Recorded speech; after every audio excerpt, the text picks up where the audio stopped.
देश के प्रधानमंत्री आदरणीय नरेंद्र मोदी जी को लगता है कि शिवसेना उनके साथ होनी चाहिए, क्योंकि बाला साहब ठाकरे जी के हिंदुत्व की विचारों पे चलने वाली हमारी ये पार्टी है, हमारा कांग्रेस। आदरणीय अमित भाई शाह जी को लगता है कि हमें एक साथ लड़ना चाहिए, महायुति के माध्यम से हर जगह पे जो जो लड़ाई है वो करनी चाहिए। राज्य के मुख्यमंत्री आदरणीय देवेंद्र फडणवीस जी को ऐसा लगता है कि महायुति होनी चाहिए। मैंने आज उनको ये भी कहा कि देखिए, धाराशिव में महायुति की घोषणा सबसे पहले मैंने की थी, और आज वहां पे पूरे के पूरे जिले में धाराशिव में एक भी दूसरी पार्टी का नहीं, बल्कि 4 शिवसेना के नगराध्यक्ष हो गए और 4 बीजेपी के हो गए। तो ये मैंने आज ही मुख्यमंत्री जी को कहा। तो स्थानीय नेता जो है उनको बोल के अगर युति जल्दी से जल्दी हो जाएगी तो हमारे लिए अच्छा होता है, अच्छा निर्णय भी आ सकता है। हम तो यही कहते हैं कि पूरे 95 से 95 सीटें ये महायुति की माध्यम से लड़ेंगे तो हमारी आ सकती है, ऐसा मामला शहर में है। मगर फिर भी अगर स्थानीय नेता आदरणीय नरेंद्र मोदी जी को, आदरणीय अमित भाई शाह जी को, आदरणीय देवेंद्र फडणवीस जी के जो विचार है उसके अलग अगर बातें करते रहेंगे, उन्होंने अपने वरिष्ठों से बात कर, काम के साथ साथ लोगों को जो सांस्कृतिक है, अपने धर्म की भावना जो हो, उसके साथ साथ कला और साहित्य की भी जरूरत होती है। लोक प्रतिनिधि के ओर से ये गटार बनाया, सर, युति का फैसला कब तक हो जाएगा, इस बात का सभी लोग इंतजार कर रहे हैं, चाहे वो कार्यकर्ता हो चाहे आम पब्लिक हो। उसको प्रोत्साहन देना, क्रीड़ा में अगर किसी को प्रोत्साहन देना है तो ये सार्वजनिक कार्यक्रम नहीं करी। मुझे भी पता चलता है क्योंकि वो मैंने खुद उनसे चर्चा की। पार्टी के जो प्रेसिडेंट है रविंद्र चौहान जी, उनके साथ 2 बार बात की। फिर मेहता जी को मैंने इतना भी कहा कि देखिए, अभी चर्चा जल्दी करनी पड़ेगी, और अगर नीचे के हमारे कुछ लोगों के साथ आपको नहीं बैठना है तो आप और मैं अगर बैठ जाएंगे तो 10 मिनट में ये फैसला हो जाएगा। उन्होंने इतना भी मुझे कहा कि हाँ, अगर ऐसा हो सकता है तो जरूर, क्योंकि ब्लैकमेलिंग जो लोग मुझे करते हैं वो नहीं होंगे।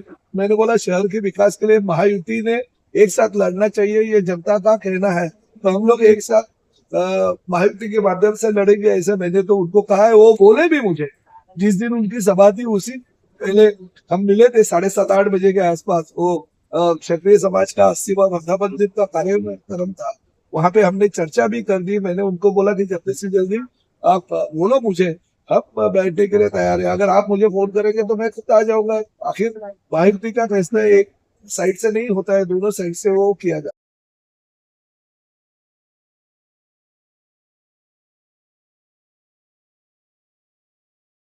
कैबिनेट से यहाँ पे आया और मैंने उप मुख्यमंत्री श्री एकनाथ शिंदे जी से और मुख्यमंत्री श्री देवेंद्र जी फडणवीस से ये मैंने अभी कहा है कि साहब अभी टाइम बहुत कम है, क्योंकि 4 से 5 दिन है, उसके दौरान हमें उम्मीदवार जो है वो फाइनल करने हैं। सब लोगों को हमें ये भी फॉर्म देने हैं, क्योंकि कल से तो फॉर्म देना चालू हो गया। 30 तारीख के पहले सभी लोगों को अगर हमको ए बी फॉर्म देने हैं तो जल्दी से जल्दी निर्णय लेना पड़ेगा। मुझे मुख्यमंत्री जी ने आज भी आश्वासन किया है कैबिनेट में कि मैं जल्दी से जल्दी पार्टी प्रेसिडेंट रविंद्र चौहान से बात करके युति के बारे में अंतिम निर्णय बोल।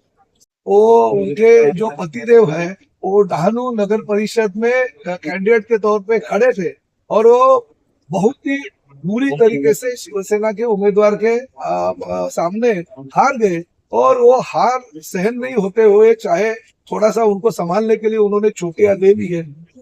तो हो सकता है पति की हार देखते हुए उन्होंने उसके लिए छुट्टियां दी है। सर, आपने जो पत्र दिया है उसमें आपने नाम को स्पेसिफाई किया है, एडिशनल कमिश्नर का नाम लिया है, चंद्रकांत बोसे का नाम लिया है, कौशिक गरत का नाम लिया है, मंगेश पाटिल का नाम लिया, लेकिन वो राजकीय नेता कौन है आपने उसका नाम नहीं लिया, उसको खुलासा नहीं किया। भाई जब सब पूरा करूंगा तो इलेक्शन कमीशन और पुलिस किसको ढूंढेगी? अगर पुलिस का काम और इलेक्शन कमीशन का काम भी मैं करूंगा तो इनकी जिम्मेदारी भी बनती है ना। इन्होंने सीसीटीवी फुटेज देखने चाहिए, इन्होंने उस दौरान कौन कौन क्या क्या पहुंचे थे वहां पे, कौन से पॉलिटिकल पार्टी के नेता पहुंचे थे, ये भी देखना चाहिए। इलेक्शन कमीशन या पुलिस कार्यरत होती है, और निश्चित रूप से देखेंगे, और जो लोग हैं जो इसमें शामिल है इनको सजा देंगे। और आखिर तो मैं राज्य का मंत्री हूँ, 16 तारीख के बाद में तो आखिर मैं मंत्री के रूप में रहूंगा ही ना, तो कार्रवाई तो होगी ही जरूर। सर आज नहीं होगी तो 16 तारीख के बाद में होगी। भी कल दे दिया राधा विनोद शर्मा जी को और साथ ही में चुनाव आयोग के वरिष्ठ कमिश्नर और बाकी के लोगों से मैंने बात कर दी है, क्योंकि मीरा भाईंदर शहर की बहुत सारी कंप्लेंट, जो यानी की कंप्लेंट कुछ पत्रकारों ने की थी, सभी पार्टी के प्रमुख लोगों ने भी चुनाव आयोग के पास की थी, कमिश्नर से उसके बारे में बात की थी, और हमने वो सब देखते हुए कुछ महानगर पालिका के अधिकारी और कर्मचारी कुछ पार्टियों के साथ मिलके कॉर्पोरेशन में 2 दिन में उन्होंने कुछ अलग ही चमत्कार किया, ताकि अंतिम यादी में प्रारूप में अलग और अंतिम में नाम अलग, जो पार्टी के जो वोटर है ऐसा उनको लगता है, हालांकि वो सभी वोटर उनके नहीं देते, मगर उन्होंने वो हिसाब से प्रभाग क्रमांक 4 हो चाहे प्रभाग क्रमांक 24 हो, जिसके जैसे बड़े बड़े 7-7, 8-8 हजार वोटर एक वार्ड में अलग किसी भी जगह से लाने की उन्होंने कोशिश की, मगर उनको लगा कि अंतिम चुनाव अंतिम यादी होती है, वो अंतिम ही होती है, इससे कुछ नहीं होते। अगर इलेक्शन कमीशन या हमारे जो लोकल अथॉरिटी है उनको अगर समझा के देंगे और उसमें अगर गलतियां हो गई ऐसा उन्हें अगर लगेगा तो निश्चित रूप से उसमें बदलाव करने का अधिकार जो है इलेक्शन कमीशन को है। और मुझे पता है कि ये सारी कंप्लेंट देखे, और खाली हमारी शिवसेना पार्टी की नहीं, प्रताप सरनाई की कंप्लेंट नहीं, बल्कि सभी पार्टियों की वो कंप्लेंट है।